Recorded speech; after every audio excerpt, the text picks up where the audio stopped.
because we get the feedback. So starting from this season, we will have a monthly talk for East and West separately. And today we are very honored to we have invited Prof. Bing Dong from Peking University to give us a great talk. The title is Data and Task-Driven CT Imaging by Deep Learning. So let me just give a quick introduction for Prof. Bing Dong. Prof. Dong is a faculty member of the Beijing International Center for Mathematical Research at the Peking University. He received his bachelor degree from Peking University in 2003, master degree from National University of Singapore in 2005, and PhD degree from University of California, Los Angeles, UCLA in 2009. Prof. Dong received the Qiu Shi Outstanding Young Scholar Award in 2014, and he was invited to deliver a 45-minute sectional lecture at the International Congress of Mathematicians 2022. So Prof. Dong's research interest is in the mathematical foundations of image and data analysis and their applications. This includes mathematical analysis, modeling, computations in image processing, medical imaging, and deep learning. So without further ado, let me just pass the time to Prof. Dong, and let's look forward to the wonderful talk by Prof. Dong. Prof. Dong, thanks. All right, thanks for the introduction. Maybe next time I should make my bio sketch more sketchy. Yeah, and very happy to be invited to give a talk in this seminar. So today I'm going to talk about how deep learning, how we use deep learning on CT imaging, and I see many experts in the audience. Like John is definitely an expert in this. So I'm really happy to have this opportunity to communicate with you and to share some of the ideas. So this is the outline. I'm gonna give a very brief review of CT imaging, just in case that, well, I guess most of you have heard or maybe know very well of the modality of CT. So I just keep it very brief, and how mathematical modeling on imaging in general have been done for the past 20, 30 years. Just very quick one-page review, and then I'm gonna talk a little bit about deep learning and how we can view deep learning from the perspective of optimal control, and what's the benefit of this perspective, and how this can actually help us to design models that sort of combine the wisdoms from the mathematical models that we use a lot in the past, and the deep learning models that is quite popular nowadays. And the main content of this talk is this three parts. I'm going to show some of our recent work, as well as many other related works. There are tons of related works, so I'll just mention the ones that I think is closely related to our work. But if I miss some of your work in the audience, I apologize. But please do send me an email to let me know that what you have done. Okay. So I'll mention three different parts for competition for CT imaging. The one is on image reconstruction, and the other one is how can we improve scanning strategies using machine learning. And the very last part is our very preliminary attempt. It's actually 3 years ago. The work is done in 3 years ago, and now we're still trying to explore further of this direction, that is task-driven imaging. Can we actually do imaging, but for a specific given task? And then I'll conclude. Okay, so why CT?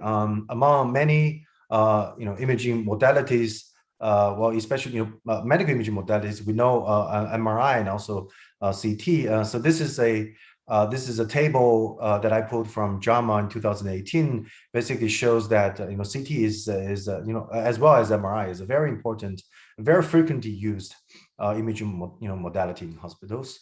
And this actually shows the trend of the increase of using of both CT and MRI, and shows that this is actually a very important imaging modality. And unlike MRI, CT has also been used very widely in many other fields, for example, in industry and also in archaeology.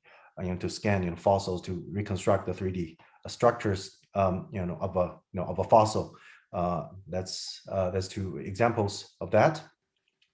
Okay, and for CT, it's a very important imaging modality.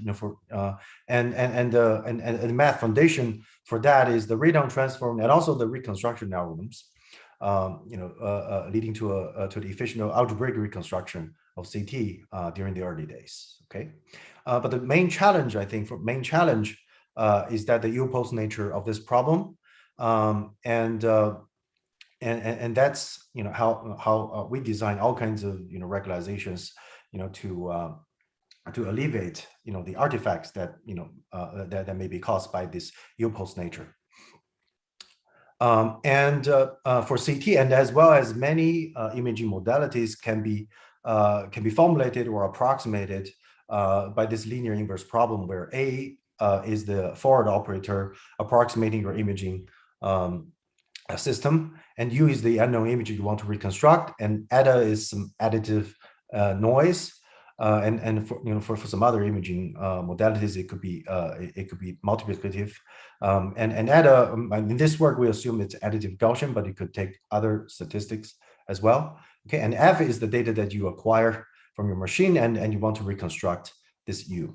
Okay, and if you look back for the past 20, 30 years, I think starting from 1990-ish, there are a lot of work, mathematical models that were designed to reconstruct a desirable image U from this F. Okay, and it can be classified into these 2 general categories. The one is rational and optimization models. Basically, you design a energy functional that you want to minimize that could take this form. And you have your regularization and you have fidelity, where the regularization is really the key, but also the fidelity is also very important. And the popular regularizations include TV and the wavelet based models, is transform based methods, and we penalize it's 1 norm, 0 norm, or other norms that promotes the sparsity in the transform domain.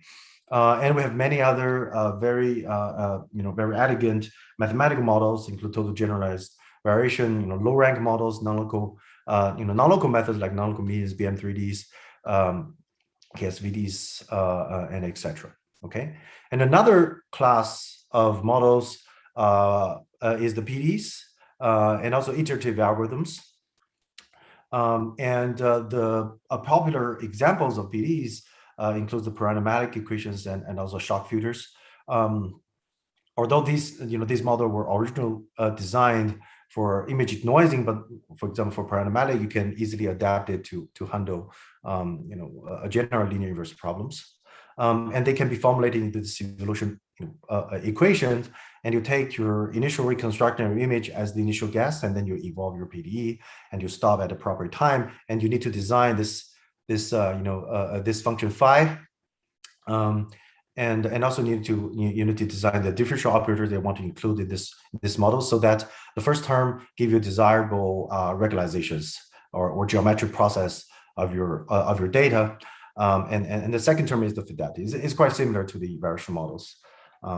And also we have the iterative shrinkage algorithms that were used a lot in applied and computational harmonic analysis community, using, for example, wavelets or other transformations, where you take your image, you transform and map it into the transform domain, and then you use a sparse promoting operator, for example, soft thresholding, hard thresholding, and then you transform back. Okay, so this is the regularization for iterative shrinkage algorithms, and there are many other examples as well. So these are just a main popular examples that we have seen so far, and there was a unified understanding of all these models. These are our earlier works jointly with my colleagues Jianfeng Kai, Stanley Osher, and Zoe Shen and Qingtang Jiang. And basically, we've unified variational PD and wavelet-based methods. Okay, so we had a pretty good understanding of mathematical models for image reconstruction in general. Okay, not just CT, but image reconstruction that takes this form. So if you look at the evolution of it, well, around 1990, starting from 1990, we have a lot of models that are mostly handcrafted. Okay, you design a variational model and you design a PDE and does the image processing. Okay, around 2000, we start to see handcraft plus data-driven modeling. Okay, where you still design most of the of your model, and you let the data to decide just a few parameters. Okay, and then of course in 2012 we see this deep learning and now if you look at computer vision conferences and you see you mostly only see deep neural networks, convolution neural networks. For example, it's very effective on processing images. Okay, and why we have this trend? Well, a main reason, one of the main reasons is that now we have more and more data and better processors, and also we have very powerful, programming platforms like TensorFlow and PyTorch, so that it's very easy to to implement, to train very complex models, and we don't have to figure out how to differentiate the model with respect to the parameter we want to optimize. It's been taken care of automatically. Okay, so it's very effective. Okay, so with this, with the machine learning, and now we can actually step back a little bit and thinking, when I first get into the field of image reconstruction or image processing, I mostly stayed in this middle part of it, but actually it's only a part of a bigger picture, right? We have image acquisition and also the decision making, because we want to reconstruct the image to assist us in making better decisions. So the whole pipeline for image-based decision making is that acquire the image, doing the sensing and reconstruct the image and making decisions. Okay, and for CT, we know that we have a different acquisition mode. Okay, and mostly hardware design, but also accompanied with software design as well. And a lot of mathematical models has been designed for image reconstruction. Okay, and a lot of machine learning techniques before deep learning. We have a lot of machine learning models have been proposed for the decision making. And now we see a trend that trying to incorporate learning in each of the steps, rather than just for machine learning, it used to be to dominate, and now is even more so on the decision making part. But now we're trying to use learning on each one of the steps. Okay, and also with this deep learning, especially with this deep neural network, just thinking that if you have a deep neural network that can handle image acquisition, image reconstruction, and decision making, well, you can try to make this whole process end to end, and so that you can have a very integrated model that that can does image acquisition and reconstruction specifically for one or a few several given tasks, so that we can actually push the performance of this imaging system to the extreme. So those are the current trend that we see. And this talk, I will cover part of that. This whole period. We're still trying to work on this whole integrated system and applying it on different various of imaging modality, not just for medical imaging but also for bioimaging. But we have done some preliminary tests on using CT. So we have tried to use machine learning as well as many other people in this field to try to incorporate machine learning with traditional methods to improve image reconstruction. And also we have a recent attempt to use reinforced learning to do adaptive imaging for CT, and some there have been some previous works for MRI. I'm going to talk a little bit about that as well. Okay, and also we had a preliminary attempt on combining the task with image reconstruction, so that the quality metric of a reconstructed image is not by PSNR, it's actually by how well the reconstructed image actually fulfill a given task. For example, a diagnosis of certain disease, okay, or segmentation. Okay, all right. So now let me talk a little bit about deep learning and how we view it, from the perspective of optimal control, and how this actually, help us to merge the mathematical models with learning-based models. Okay, so well, deep learning has been quite successful, but we all know very well that there's still a lot of challenges for deep learning, and and if you look, well, if you listen to other people's talks, and if you take a union of that, you must have a whole list of the challenges for deep learning, and here I just list a few that I think it's very important, from a practitioner point of view. Okay, so first of all, the generalization of training algorithms. I think this is arguably the biggest mystery of deep learning. Why we use a stochastic training on a highly on an over parameterized network. You have parameters way more than the number of data that you have, and it still generalize well for some cases. Well, sometimes it doesn't generalize well, but sometimes it generalizes well. And why is that? And can we actually prevent the bad cases and if, fully exploit the successes that we had? Okay, and another theoretical issue is that model robustness, especially distribution shift, where you can train your model that performs very well on the test data that that you have, but when you release it to the wild, then you're going to have test data that satisfy a different distribution from your training data, and that sometimes can cause a certain trouble, and how can we prevent that? Okay, and also interpretability. Well, this is a highly, in my opinion, it's a highly subjective matter, but for me, I think a model needs to be interpretable when you want to actually learn something, learn some principles, or help you guide you in scientific discovery, by learning a model from a massive amount of data. Okay, so that's the type of interpretability that I think is important. Okay, so I think a promising approach, at least for my group, we're doing a lot of empirical studies, but other groups did for example, Chen Xiao Li from Singapore actually had a lot of very interesting theoretical work on that. Okay, that's just one example, and many other groups as well. Is this optimal control perspective? Okay, so so the control perspective actually can help us to combine the handcraft and data-driven modeling. Okay, so what do I mean by that? So we all know that the Resnet was a very successful network, and now it's getting closer to 100,000 citations. But it takes this very simple mathematical form, and it was first discovered by Weinan Yi and many other people as well.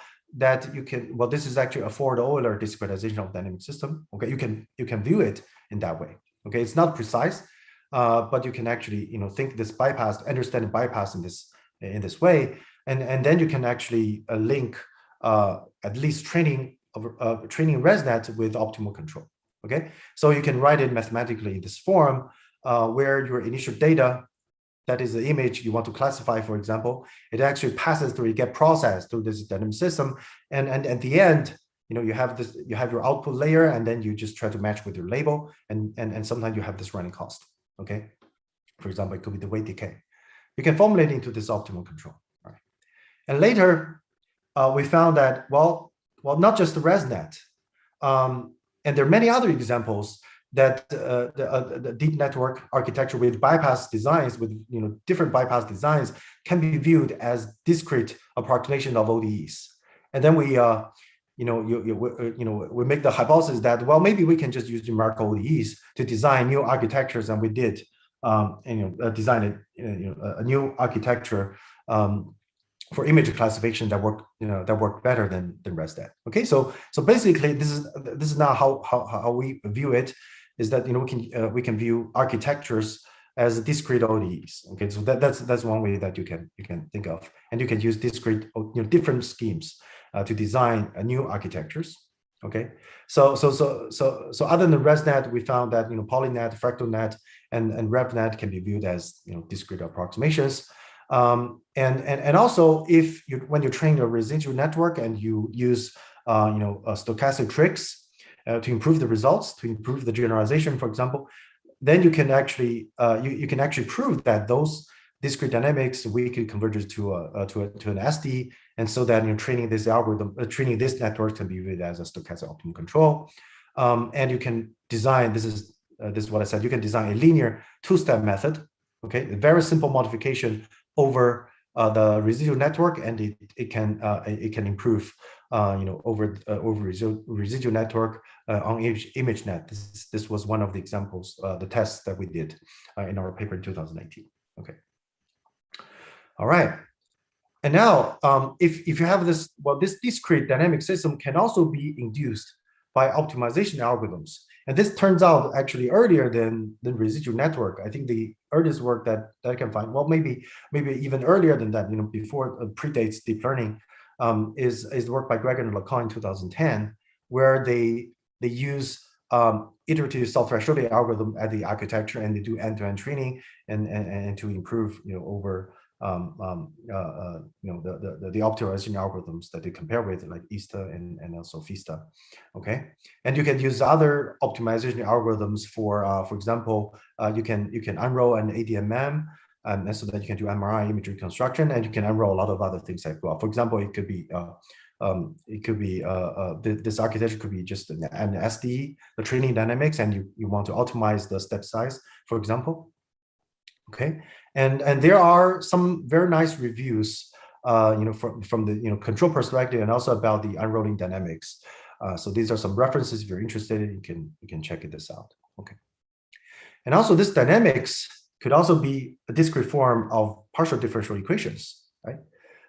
For example, in our work that we show that, well, you can actually design deep networks, by taking a formal discretization of PDEs. Okay, and if you incorporate proper constraint on the filters, and you're sure, you will be sure that this this model, after you learn, it's fully interpretable, and you can extract the analytical forms of the differential equation that drives the dynamics. Okay, and so that we use this model, we call it PDNet. We use this to do inverse problem. We want to use this to feed the observed dynamic data and to extract the best the form. The analytical form of the equations that that best describe the data that we observe. Okay, so you can design a deep networks, inspired from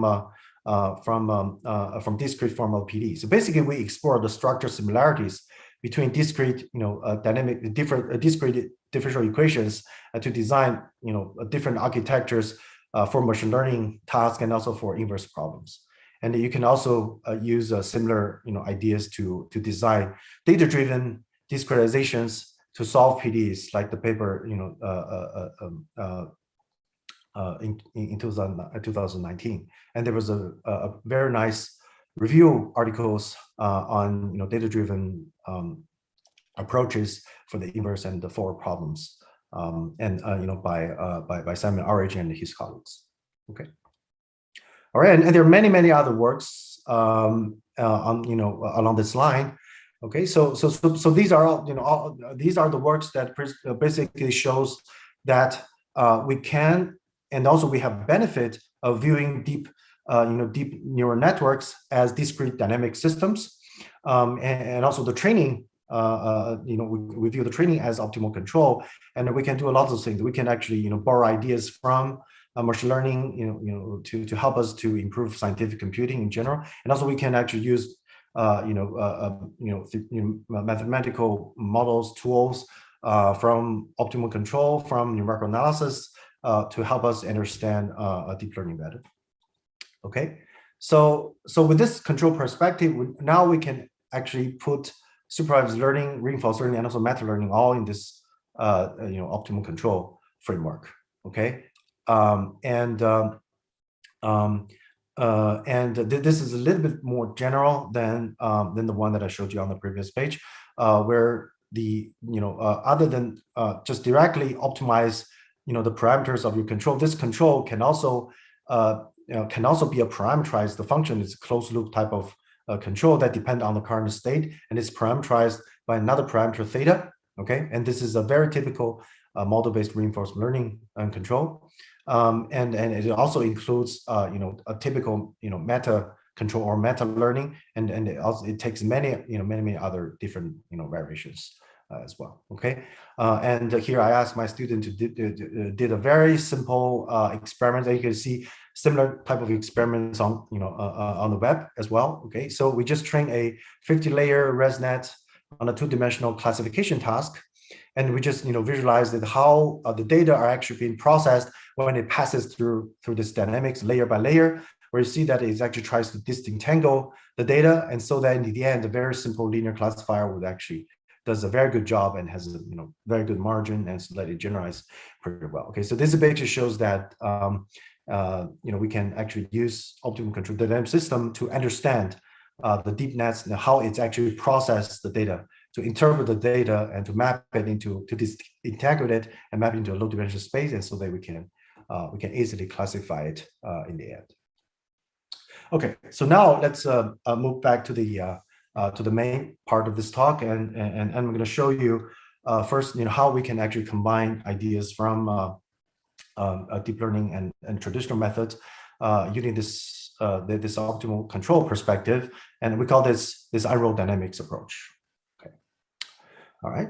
So if you write down the learning-based image reconstruction problem in general, you can write it in this form, where it could be supervised or unsupervised. So I'm going to stick with the supervised version of it, where this F is the observed data that you have, right? Remember, F is equal to AU plus eta, okay?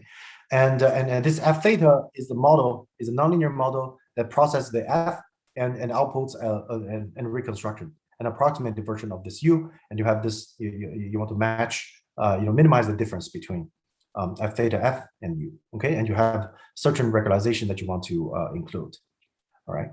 Okay, and this model also includes the meta learning version of it. It's sometimes it's more powerful than that, but I don't have time to discuss this. But let's just stick to that. Okay, so in terms of this F theta, you can use just a black box deep networks. For example, you can do a coarse reconstruction of F, and you use a UNet to get an estimate of U. Okay, and this pretty much, or some other Resnet as well. Okay, this is pretty much the black box method that we had here. Okay, then this is one of the examples that actually published 2018 on Nature. And another way is to actually use a dynamic system as this F theta. And before the machine learning, we use all kinds of iterative algorithms, right? Like in the page that I reviewed, the mathematical models. And in the end, you always end up with a certain iterative algorithms. Those are all dynamic systems, okay, discrete dynamics. So those are your Fs. But the difference is that there's no theta to be trained. Okay, we design everything, but during the design, we know that some of the part of those algorithms are not ideal. We know that they need to be data adaptive. For example, the hyperparameter, this lambda, we know that it's ideally to be data adaptive, but it's very hard to write down a formula how describing how this lambda should be data adaptive. I think these part and there are many other examples as well need to be learned from the data. And this is how actually people do. Okay, so you can unroll one of your favorite algorithms, and then you can just specify which are the parameters that you want to train, and you will have your F theta. And this is called aerodynamics.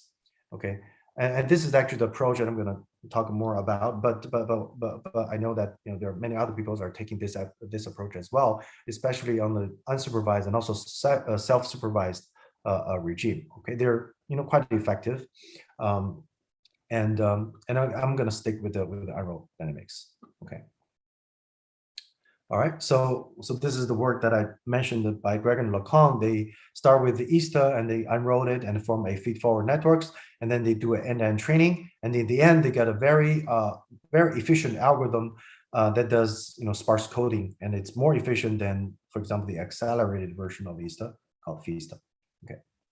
And also you can do image denoising by unrolling a nonlinear diffusion, and you just replace the discretization of differential operators by just filters kernels, and you can actually learn these filters and also learn this hyperparameter lambda. Okay, you can also learn this function phi if you want. Okay, and you do end-to-end training, and you have your your learned dynamic system f theta, like the one that I had here. Okay, and does this image processing. Okay, and this is one of our earlier recent work where we show that, well, because in the previous work, for CT, I should have reviewed this. There's a, I think there's a algorithm called PreModule network. It's an unrolling of primal and dual algorithm, solving this a classical L1 minimization problem for CT, and many other examples as well. There was a tendency that we try to learn as much as possible. Okay, we just use the classical algorithms as a backbone, and we just replace as many components as possible by by learnable parameters, or also by convolutional neural networks. And in this work, we actually tried something different. We explore the other direction by learning as little as possible, because we want to know that whether we should learn all that. Okay, so for example, in this particular design, well, the only learnable component is this convolutional neural networks that actually infers a initialization for the conjugate gradient submodule. So let me just explain this a little bit further. So we start with this optimization model, and we do an alternative optimization. And in the U subproblem, we need to solve this linear system. We use conjugate gradient, and for this conjugate gradient, you need to specify initialization. Okay, initial approximation.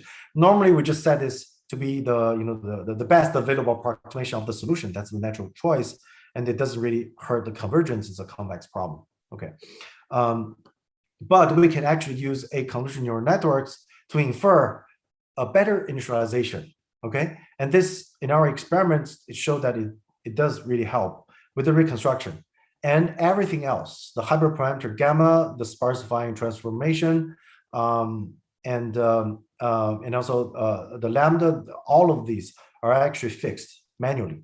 For example, this W, we just we chose it as the piecewise linear wavelet frame, the one that we often use in the past.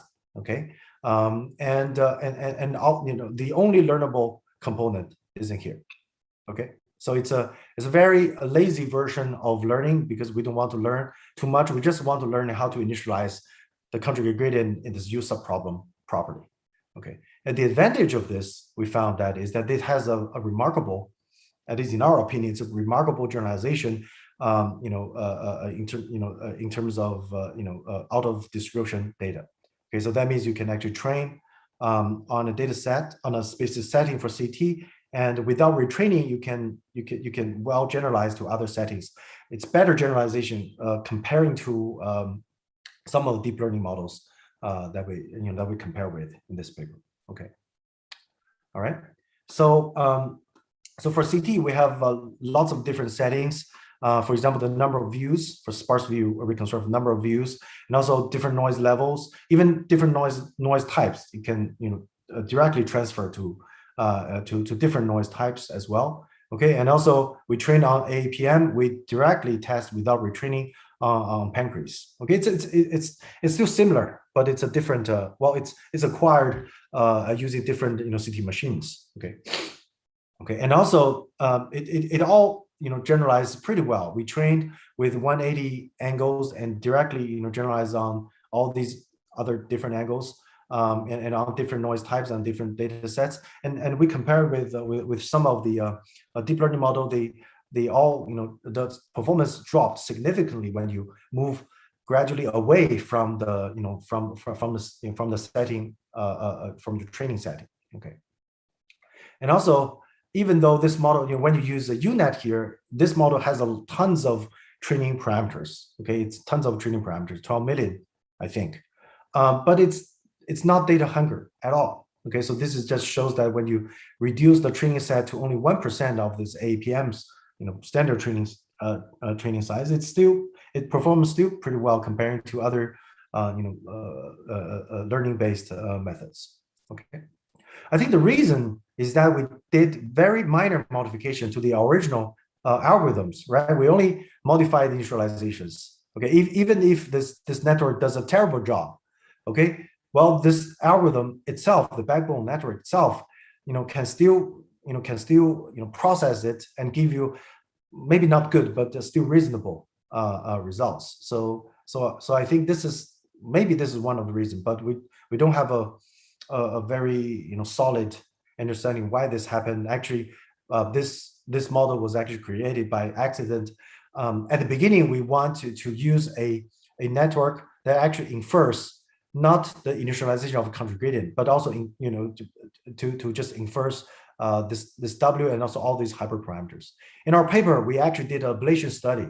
We actually did that, but overall, just inferring only the initialization of country gradient performs the best. I think it's probably because if you want to use a network that actually infers all of these parameters, this W, the transformations, and also lambda, eta, the training is the main obstacle. Why why we couldn't get the ideal results. That's what we think.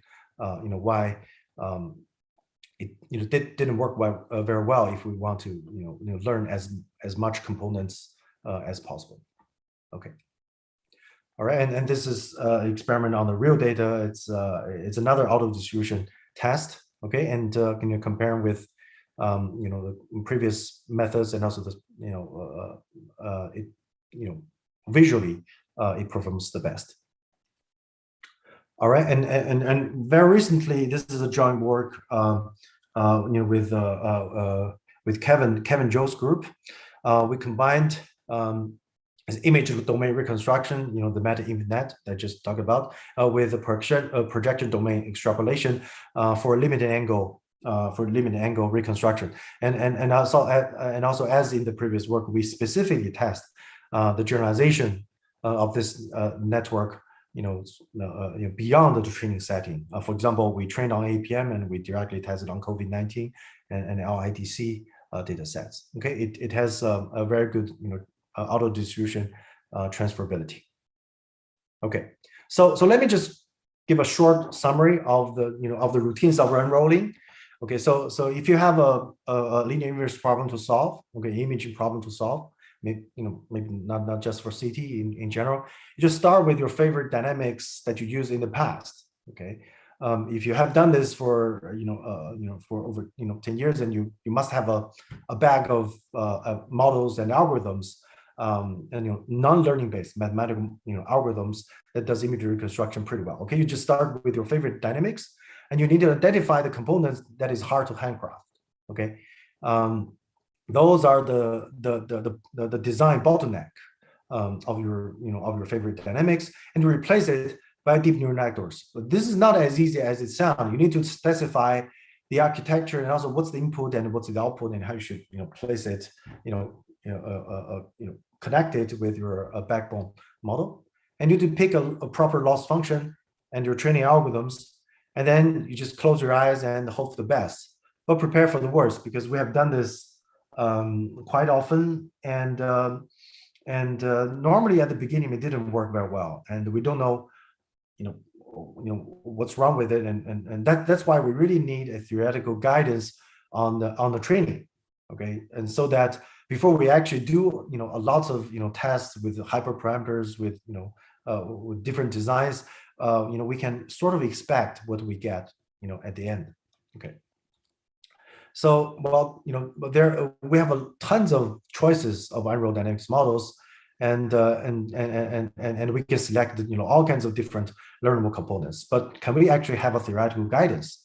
At least can we actually argue this aerodynamics approach, whether this is indeed superior to the black box approach that I didn't mention? Actually, I had this argument with with some of my colleagues, and some of them just believe maybe just the black box approach is good enough. Okay, and having this unrolled dynamic, maybe it's better interpretable, but in terms of quality of reconstruction, maybe there's no advantage. Okay, whether that's indeed the case. So far there are very limited theoretical studies, and maybe there are more, but these two are the ones that I know, and trying to from the complexity. Well, this work done by Xu et al. They use it, I think pack Bayesian learnability to characterize a network that is constructed by reasoning by using reasoning layers. Okay, and this is this work done by Le Song's group from Georgia Tech, where they show that if you for a simplified version of the problem, where they can actually analyze this local Rademacher complexity of an aerodynamics, and shows that how the step size, for example, and how stability affects the generalization of the learner model. Okay, but still, we do not have a very good idea to guide us on the design of this process. We can do a lot of different designs, but I think, in my opinion, we do need a theoretical guidance. And at least it helps us to understand whether this aerodynamics approach is indeed beneficial, and under what circumstances this is the approach they need to go for, versus the black box approach. Okay. And again, this is a very good review paper that I mentioned earlier by Unita Elder, and you can read it and look at all kinds of unrolling type of algorithm and how they actually understand these algorithms. Okay, so now let's move to the acquisition part of CT, where this is our work joined with some of my students, former students. My colleague Dufan Wu from Harvard and Xu Yang from UC Santa Barbara, sorry. Okay, so far we have talked about when you have a given A, and how do you form a reconstruction. For example, you can use the regularization based reconstruction, but actually, can we actually select A adaptive to F, and so that we can further improve the reconstruction. Okay, so basically what we want to optimize for CT, for example, is which angle we want to take, and also at each given angle, what's the dose you want to allocate to that, and so that overall you have a controlled, a limited amount of dose. Okay, because we want to for the safety concern, we don't want to inflict too much dose on the patient, so we just claim a total, for example, dose of 1. Okay, and we need an algorithm to tell us, okay, so which angle we need to take on a projection, to take a projection, and also which dose you want to allocate to that specific given angle, and so that the overall dose does not exceed 1, and also we can maximize the the reconstructed image quality. Okay. And this is called adaptive or dynamic scanning for CT, and it turns out there are a lot of previous works. So I have listed the work specific for CT. They call dynamic scanning for CT, and we in our experience we compared with one of them. Okay, and also many other works as well. Okay, and I think most related to our proposed approach, we use reinforced learning for dynamic scanning of CT, and actually Jeffrey Ed, he had a very interesting paper. Actually, it's actually 2 months earlier than our paper. They use reinforced learning for STEM imaging. Okay, and also about 2 months later, a group from Facebook, they actually use reinforced learning for MRI. They actually formulated this scanning process as a partially observed MRI, a partially observed Markov decision process. Okay, and also there's another work by Michael Unser. I think it's we just recently found out. We should have cited this paper in our paper, but we just recently found out it's a very interesting paper. It does this dynamic scanning for MRI, but it didn't use reinforced learning. It used Monte Carlo tree search to optimize the selection of the angles. Okay, all right. If you're interested, you can read these papers. It's quite fun to read this paper, and also so if you want to optimize the projection angles and also the dose allocation, well, then this problem is a mixed integer programming. Okay, so there was a whole bunch of literature on using reinforcement learning for combinatorial optimization problem. So basically, if you have a integer or mixed integer problem, you can formulate it into a combinatorics. Well, actually, it's the other way around. Combinatorial optimization can always be formulated as a mixed integer programming. And people have been working on using reinforcement learning to solve this to solve these problems. For example, the travel salesman problem, vehicle routing influence maximization, and etc. The list can go on. And so this is actually related to this. Is actually how it inspired us to use reinforcement learning and hoping to get a better results. Okay. So this is how we actually set up. If you want to use reinforcement learning, the most important part of the modeling is to set up your MDP. That is, you need to specify your states and the action and also the reward. Okay, and also and for this case, the transition dynamics is trivial. Okay, so the state is actually the projection, the current projection that you have. Okay, the collection of the projection that you had, and also the dose that you allocated at each given angle. Okay, and also the remaining dose. And each given state, the action that we choose is the angle that you want to include, and also the dose you want to allocate. Okay, and the maximum allowable length of this trajectory is 360 degrees. And it could be shorter than that because you could use up all the dose. We normalize it to 1. Okay, you could use up all your dose beforehand. Okay, so this is the maximum allowable trajectory for that. And also the reward is the PSNR increase when you take on this action. And this PSNR is evaluated using some CT image reconstruction algorithms. Okay. But the states, so here I want to emphasize that the state that we choose is in the projection domain, and so that the training and also the inference is super fast because the inference is super fast. Okay, and because we do not need to at each step we do not need to reconstruct the image to see the quality. Okay, during training we need to do that, but during inference we don't need to do that. Okay, so this is one of the main difference between this work. Okay, between these two work. Okay, and because we're allowed to allocate different dose at different angles, we need to figure out what's the noise.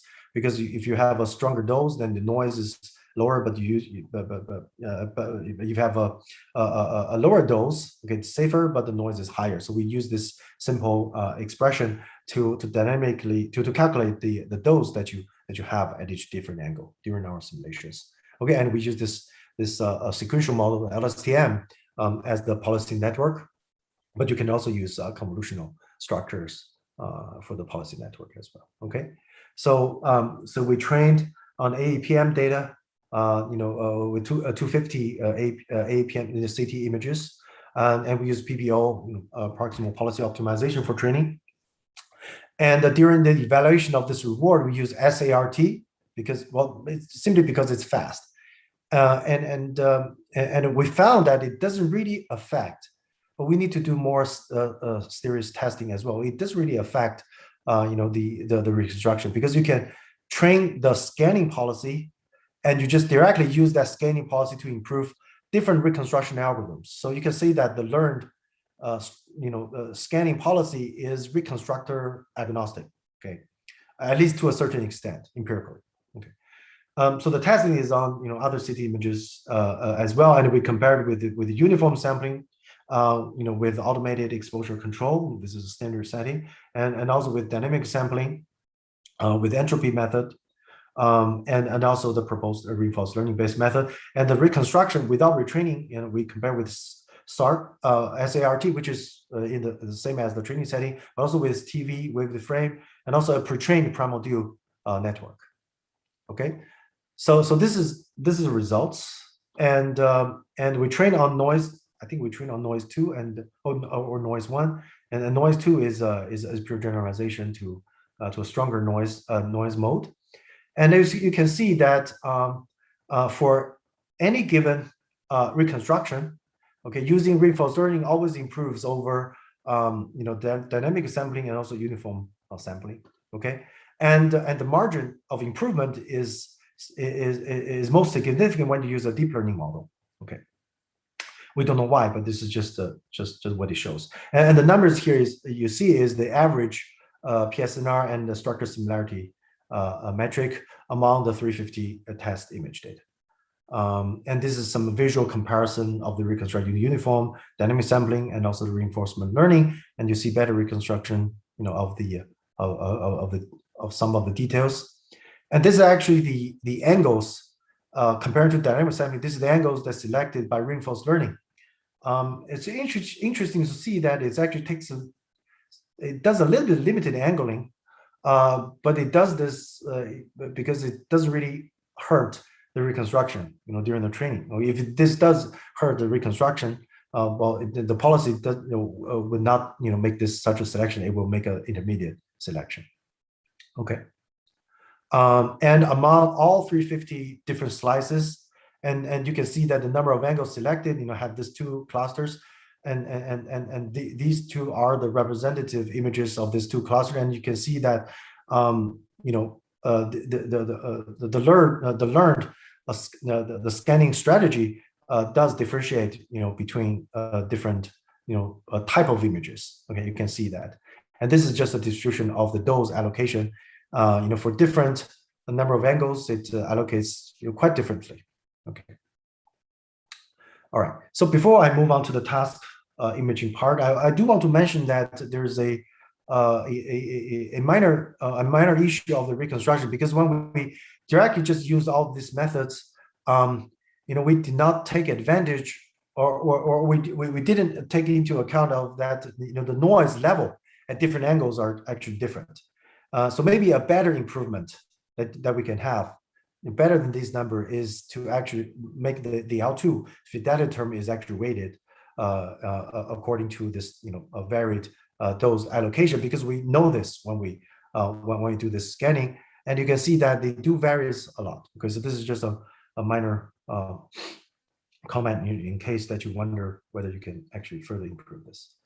Okay, so in the end, I want to talk about a little bit about this task-driven image reconstruction. Okay, so in the past, when we do image reconstruction, we often do not think how we're going to use this image. At least the way that you want to use this reconstructed image does not really affect your reconstruction, right? And that's why we put this barrier in between image reconstruction and decision making. Because mostly the decision making doesn't directly affect your image reconstruction, at least not in an automatic fashion.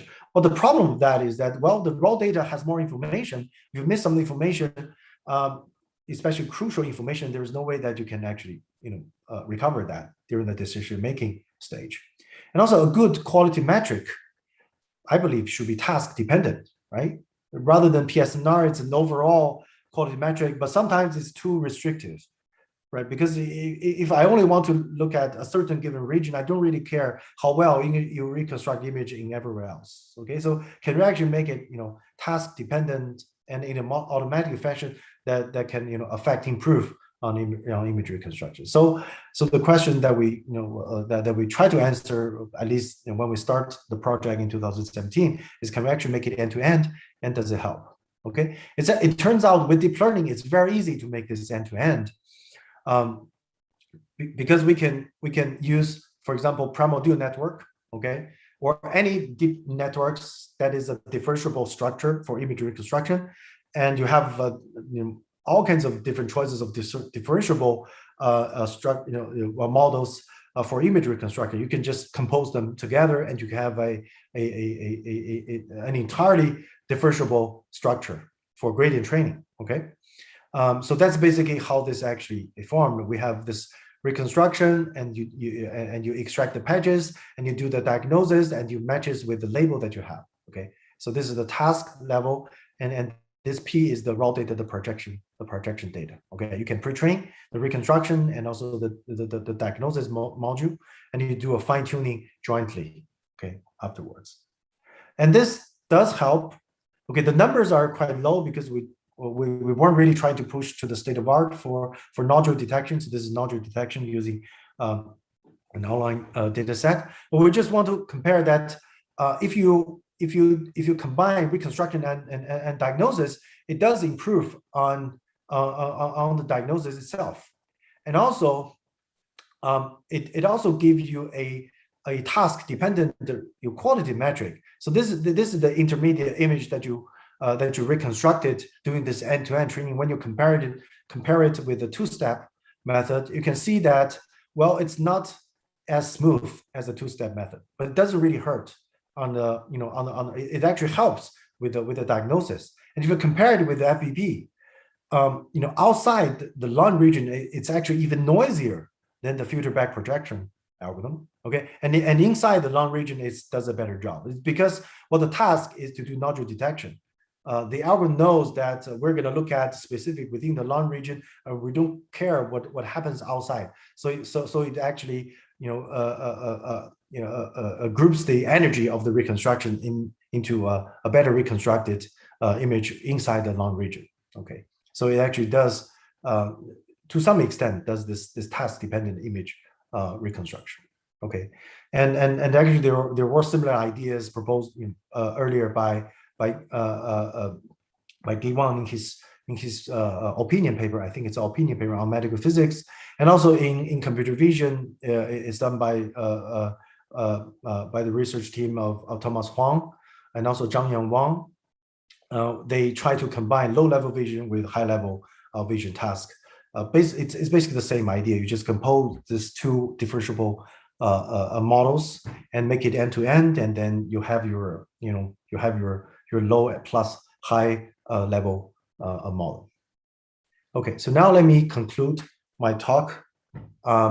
So the message that I was trying to deliver is that deep learning, you can basically review it as optimal. You don't have to, but this is the perspective that we like to view it. And also the architecture can be approximately viewed as discrete dynamics. And with this, we can just very conveniently combine ideas between deep learning and machine learning in general with mathematical modelings for image reconstruction, and also the structural similarity between discrete differential equations and also the convolutional neural networks. At least give us a lot of new ideas of how to apply machine learning to scientific computing problems, not just not just for computational imaging, but for scientific computing as well, to do PD inverse problem and PD solvers, model reductions. Now we're doing moment closures using machine learning approach as well. It's all formula. At least this is how we actually view it. You don't have to view it, but this is how we actually have had our ideas and doing all of those projects within this framework. Okay.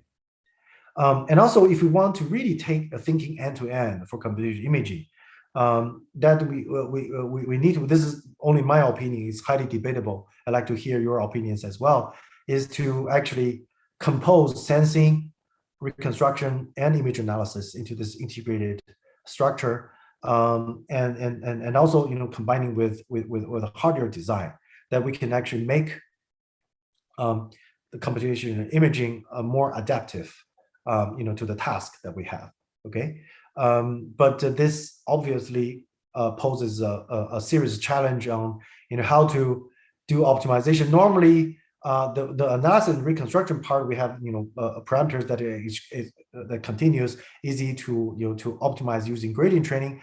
But sometimes in the sensing part, it's discrete in integer value, and you have to rely on, for example, the Monte Carlo tree search did by Michael Answer's group, or you can use reinforced learning or evolution algorithms, random search, things like that.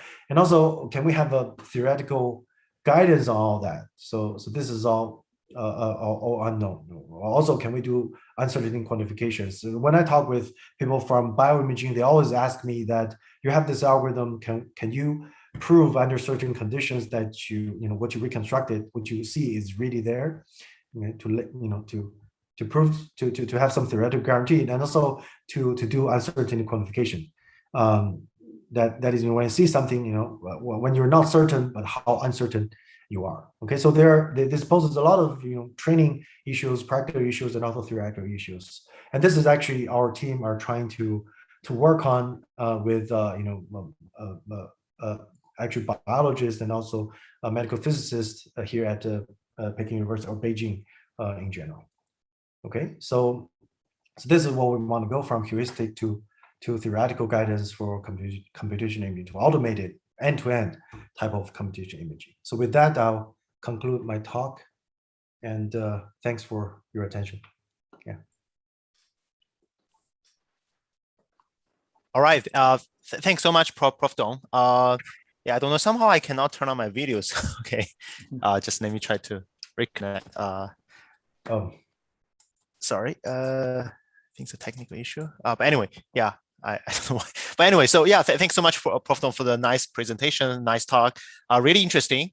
Yeah, I mean, actually, maybe we can start from some questions, maybe from the panelists. I actually got a question from Dennis. But unfortunately, he left earlier because he needs to run for another meeting. So I just convey his question to you, perhaps. Yeah, okay. I mean, he just want to ask a quick question about, so because you mentioned a lot of unrolling networks, or maybe the learnable iterative algorithm for inverse problems. So he's curious, like, is there any kind of convergence issues, or maybe is there any kind of works about this issue in general case? So you just want to maybe share more about from that perspective. Okay, that's a good question. So normally when we do unrolling, we fix the number of layers to a very small number, like 7, 9, 8. It's a hyperparameter. It's empirical, just to make sure that when during inferencing, it's very fast. So when you do unrolling and making a learnable model, it's no longer an optimization algorithm. So the convergence of the dynamics is not an issue. But I know some people like Watao Ying from UCLA. Now he's at Alibaba. He had some work proving that when you learn a small part of the network, and then you just go back to the iterative to the optimization perspective, you can converge it faster. But for most of the models that we use and we see in the community, we do not really talk about the convergence of the unrolled dynamics, just like we don't really talk about the convergence of the deep networks when the layers go to infinity. We do theoretical analysis on that, but in practice, we do not look particular in that direction. Yeah. Yes, I mean, thanks so much for the comments. I think I have the similar feeling. Like, sometimes we have to really kind of trade off between, say, flexible models, or maybe some others with really strong assumptions and more restrictive but good theoretical guarantees. I mean, but sometimes we cannot have both, unfortunately. Yeah, thanks so much for the for the comments. Actually, I have some questions. Actually, I really enjoyed the talk. In fact, I find lots of overlaps, from something you mentioned, also something I'm working on. Yeah, maybe I can go one by one. So first of all, I think you mentioned about your particular works on meta-involve. I don't know, meta-inv, right? Where you use the some kind of a CG algorithm, yes, to learn the better initializations. And you mentioned about this for this framework, you find that it's particularly demonstrates some good robustness to some, maybe all of the distribution or distribution shift. So I'm actually curious. When you say distribution shift, do you mean like do you mean like the data distribution shift from your training to testing, or you are talking about, say, the degradation model actually shift from training to testing? Because I see both papers on both talking about the both perspectives. So I just want to maybe know more about this this particular work. Okay, so what I meant is that during training, we have our fixed setting of the training set. If the testing data are generated using the same setting, this is what we call in-distribution generalization. It's a regular meaning of generalization. But if the test data generated from a different distribution, a distribution that is shifted away from your training distribution, we call this as an auto-distribution a test, or auto-distribution generalization, or auto-distribution transferability issue. So that's why, for example, for CT, we in a training set, all data are generated with 180 angles. But when during the testing, if you want to test like 60 different angles with Mm. higher noise level, that's an auto distribution test. Yeah, may not be shifted too far away, but it's shifted from the training. That causes some issue with with black box models that we compare with. I see. Got it. Thanks so much. Yeah, I just want to maybe get more clarification. And actually talking about this, comparison between maybe unrolling or maybe minimizing the learnable components versus like a totally flexible black box approach, right? I mean, you raised the question, I mean, why why we should maybe love one then comparing to the other one. So right. So actually, I have a very similar question when I working on this by myself.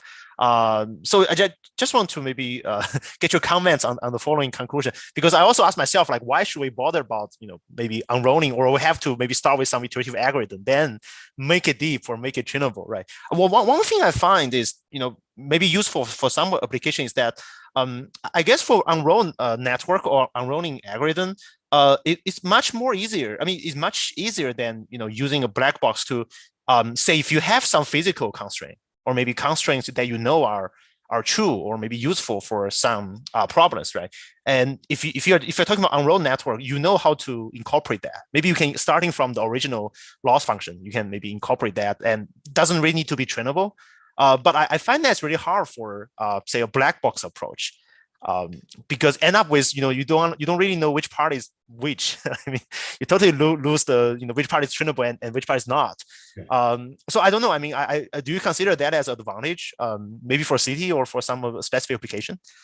Yeah, that exact argument was what I used to argue with other people. But okay. So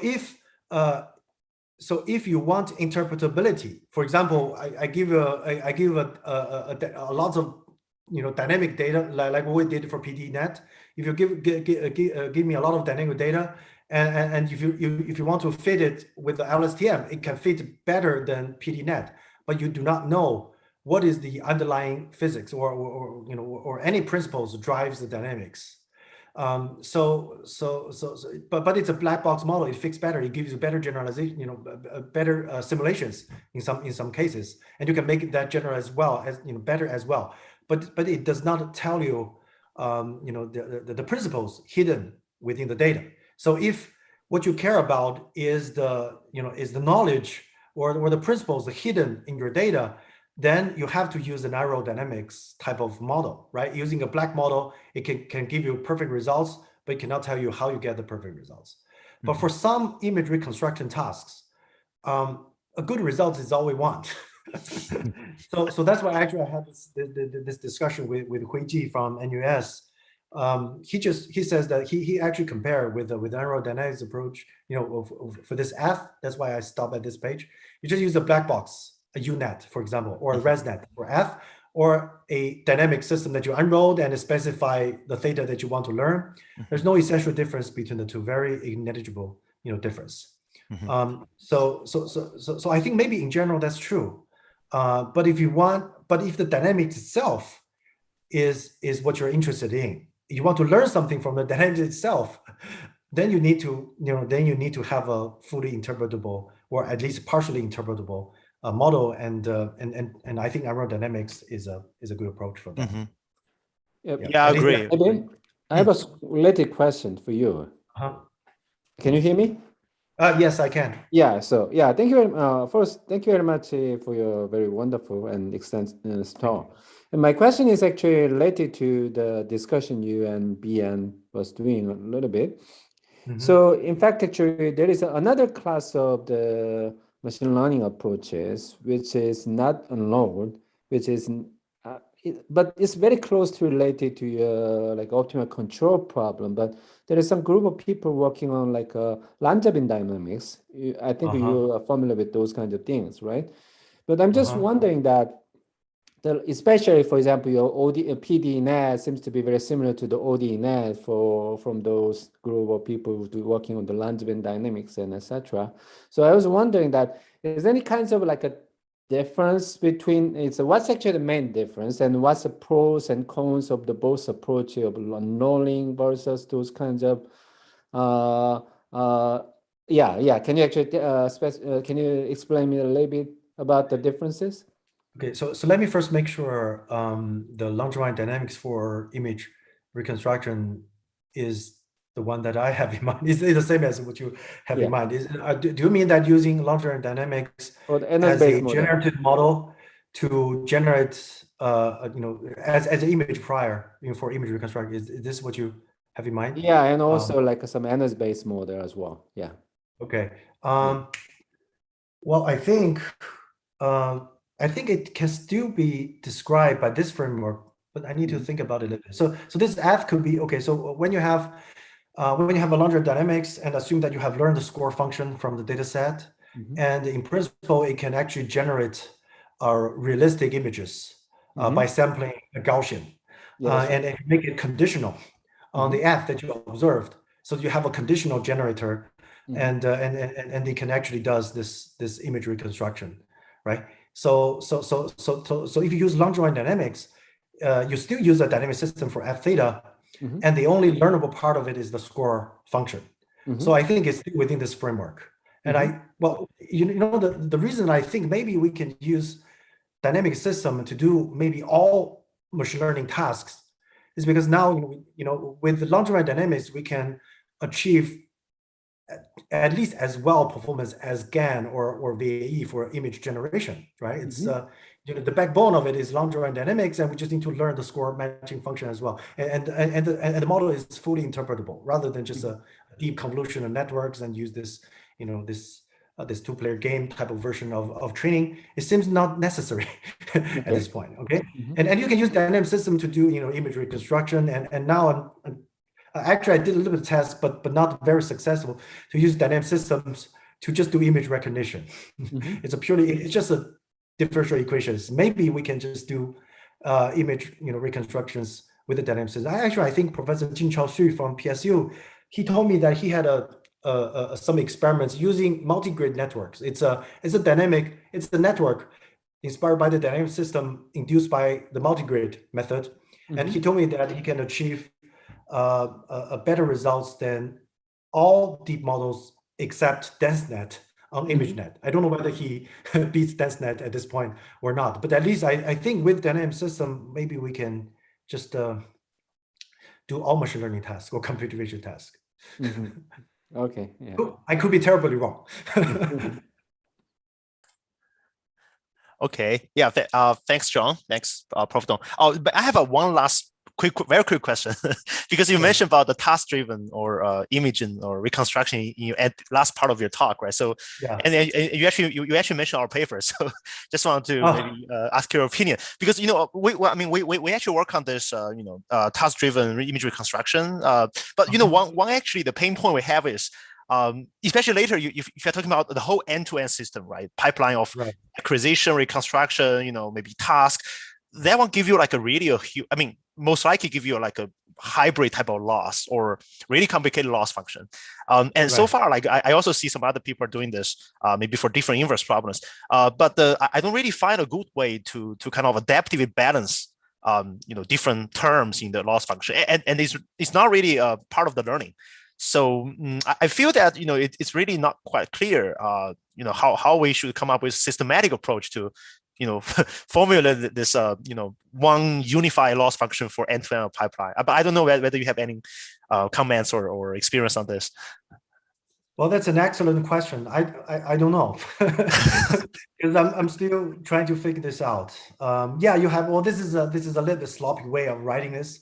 Well, you should have a lot of different losses, guiding each component of this sensing reconstruction analysis. Otherwise, I think your training will fail. so then, but then there's the issue of how do you actually weight all of different losses. I don't know. Just to try and error. That's what we have been doing. But or maybe for hyperparameter optimization, you can use maybe meta learning. I see. But I haven't really used that. So when I ask people from machine learning on how to optimize hyperparameters, they say meta learning. Yeah, exactly. I got the same answer from some other people, but I didn't see like too many successful work, or maybe a work that systematically talk about that yet. But like I said, also I have no idea. But I think something worth study. Say talking about this ultimate goal of having an end-to-end pipeline for imaging. Yeah. I mean, thanks so much for sharing. Yeah, I don't know. Is there any other question from our panelists? Yeah, John asked some really good questions. Is there any other maybe Raja? I see Raja's here. Do you guys have any other question for Prof. Dong? Okay, if not, then maybe I will proceed to the questions from audience. There are some questions. Yeah, people leave in the chat box. So maybe we can quickly go one by one. So first, Ashish. Yeah, I checked with him. He doesn't have a mic, so I just read the question for him. So he asked about how does this. Well, I don't know which one he's talking about. How does maybe your method compare to a level set methods in terms of speed and quality? Level set method on what? On segmentation or on fluid simulation? Yeah, I'm also not very sure. Yeah, maybe Ashish, you can, if you want, you can clarify your questions. Oh, he says for reconstruction. Level set method for reconstruction. Well, I've never used level set method for reconstruction. I use level set for segmentation. But so the question is in terms of speed.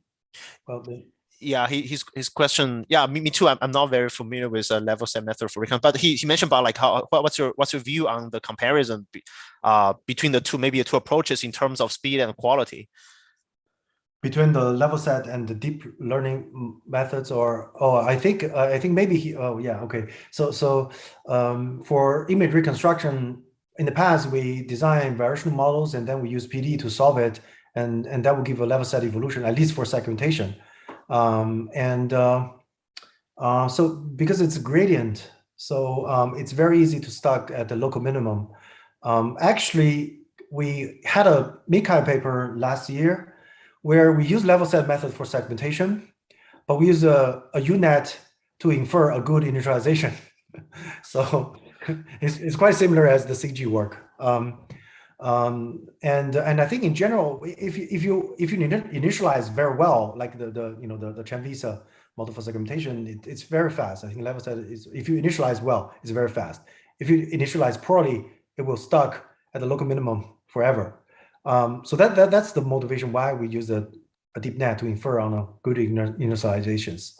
But level set had this advantage of just it doesn't make stupid mistakes as UNets, and it's very easy to prevent, like to make sure the topology is correct, to have a desirable regularity. But with UNet, it's not impossible. It's hard to constrain. Yeah, I don't know whether this relates to your question or not, because I only use level set method for segmentation. Yeah, maybe, yeah. I think maybe Ashish, if you want to follow up with Prof. Dong, you can. Oh, he says that's great. So thank you. Yeah. So if you want to follow up, maybe you can email afterward. Yeah. Right. Yeah. Okay. We have another question from Vitali, if I pronounce correctly. So yeah, I mean Vitali is here, so maybe he can ask live. Can you hear me? Can you hear me? Yes. Okay, yeah. So thank you for a super interesting talk. So you've mentioned that your RL policy is based on increasing the PSNR, and so recently I've seen a lot of criticism towards the using PSNR, SIM MSEF for CT MRI imaging reconstruction, notably from, for example, fast MRI by Facebook. They mentioned that often it gives not the best results in terms of what the doctors expect. So they expect like that images would be a little bit blurrier. And for example, if we talk about images, they often have very small the zones of interest that doctors are actually interested in, and a lot of the zones that are empty space for doctors. There are no interesting zones. So do you know any other metrics that can be used for CT MRI reconstruction that can solve this issue? Possibly, maybe metrics that directly correspond to the making better medical decisions, not only in terms of how it performs reconstruction, but how much information about the diagnosis it preserves. Okay, well, that's a good question. Also, a very tough question. Along the years, I've been hearing people talking about how to design a quality metric that is more desirable for diagnosis. But it's really hard. Well, okay, the most naive way. Well, first of all, I'm not an expert in this, and I just very recently got interested in using deep learning to make this task dependent. But I don't know what happened in the past and how maybe people create all kinds of, specify all kinds of region of interest where, you should place more emphasis on certain regions and maybe less emphasis on certain regions. And this is very, very easy way to do, just put, different weights or different masks on different regions. But there must be smarter ways than what I just described. So yeah, generally I don't know, but the ROI, and also if you have a specific task, if the doctors can specify the region of interest and also what they want to do with the images, and now with machine learning, I think it's not difficult, to create a reconstruction specifically, fulfill the requirement by the doctors, as long as they can describe their needs specifically, and so that you can write down appropriate losses for that. Yeah, but I don't know how people normally do. Maybe Professor Ye had a better answer than me, so I just don't know. Yeah. Okay. I don't have an answer either. Okay, thank you. All right. Yeah. Thank you, Vitani, for the excellent question. Thank you. All right. I think we finished all of the questions so far from the audience. Yeah, we have to apologize that I think there's an email from actually we sent for the wrong time. We'll definitely get it fixed next time. But at least the time and dates on our homepage are correct. So for those of you who want to stick to us for the Easter session, you should always check the date and time on our official website. But anyway, so I just checked our YouTube streaming. There are some audience actually there as well, watching the webinar from the YouTube, and hopefully people can also replay that afterward. All right, so yeah, I mean, again, thank you so much, Prof. Don, for coming to our space webinar. Thanks so much. This is the very first session. Yeah, I really enjoyed that. I believe other attendees also enjoyed the talk. Yeah, thanks so much, and hopefully we can maybe meet together again in some other venues. Yeah. All right. Thank you very much, Vin. Okay. Yeah. Thank you, Prof. Don. Thank you, and also thank everyone for joining us. All the attendees. Thank you. Thank you. Thank you. Bye.